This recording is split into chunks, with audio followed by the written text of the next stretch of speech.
It is time to review Switchback at ZDT's in Seguin, Texas, the Gravity Group shuttle coaster that blew my expectations out of the water. So let me get into this coaster, the expectations I had set for it, since I started off with that bold statement there. I had gone into this coaster thinking it was going to be overrated. I had ridden Kentucky Flyer at Kentucky Kingdom, and I was kind of let down by it, to be quite frank. And this coaster blew expectations high out of the water. It really surprised me. I thought it was so much better than what I even heard from, I heard some great things about it, but even better than that. It was great. It was fantastic. I really, really loved this ride. Now let's get into the actual ride experience here. So you start off on a traditional lift hill. You go up about 65 feet, I think. You do a very, very tight turnaround. It's almost like they took the turnaround Twisted Timbers, and just compressed it even more. And then you do the first drop, which I think is about 55, 56 feet. And it has a nice pop of airtime. You go through a couple of airtime hills. You take a couple of sharp bank turns. You go through this really cool old historical building. They kept standing, so you actually run through this building that they kind of like cut out little sections for the roller coaster to go through. You do another sharp turnaround, and then you make your way to the vertical spike, and you do it all again, but backwards. It is a short ride, but it really packs a punch in this short amount of time it does. It's 1,196 feet. However, something cool about this ride is that since you do the forward and backwards thing, you actually double the track length. So it's actually 1,980 feet. So that's really awesome. So it does almost go 2,000 feet, even though it really isn't that long because of that backwards experience that you get. That allows the ride to double its track length, which is really awesome. It goes 41 miles per hour, but it really does not feel that slow. I mean, 41, depending on what you're doing, that isn't that slow, but it feels a lot faster than that. I'll just tell you. I mean, it feels like you're flying. It really flies around at course and feels a lot faster than it's actually going.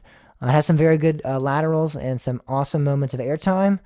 And the vertical spike, I'll say, in the front is definitely where you're going to get most of that really cool pull back down. When you're sitting vertical, you feel a lot more in the front. In the back, you kind of barely even go vertical. You're kind of barely hanging on there. However, I will say this is definitely a back row ride. So other than that fact, the back row is a better place to sit for this attraction in my mind. So yeah, you want to get a front row ride just so you can feel that vertical spike more, but the back row is definitely where you get the most airtime and the more laterals and the more intense experience, which you're going to find with most wooden coasters anyway. Going backwards on this is definitely the highlight of the ride, though. It really is what transforms this coaster from good to great. It's indescribable experience going backwards on a coaster. I know you guys have probably done it before. There's different shuttle coasters all around.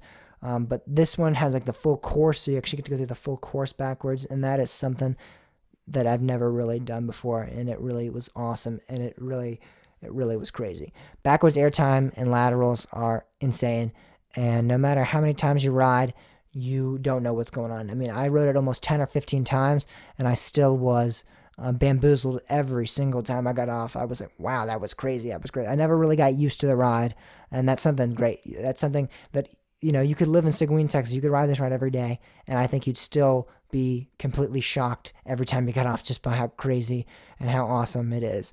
I love it. It was so awesome.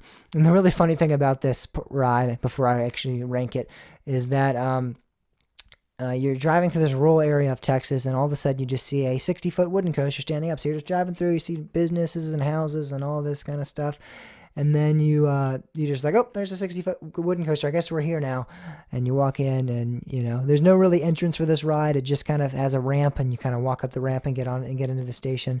So there's no actual real entrance to this ride. There's no big sign or like a big thing like welcome Switchback right here. It's just kind of you make your way under the coaster, and then you turn right into the ramp and go up and ride. There's nothing really there that says Switchback.